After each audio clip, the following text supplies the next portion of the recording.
The components required for this experiment are Arduino Mega board, TFT display, DHT11 sensor, connecting cable and connecting wires.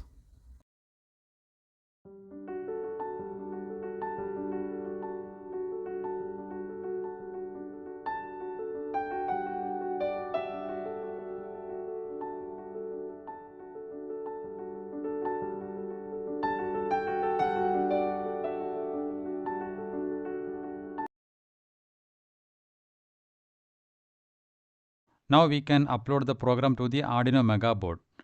Before that, we need to install the Adafruit_GFX library and also the DHT library. Now go to this drop down. Here you can see the port is already selected. Click on that. So here we need to select the board. So we are using Arduino Mega board. You can search for that. So this is our board. Select that and click OK button. Now click this upload button and upload the program. Now the program is successfully uploaded to the Arduino Mega board.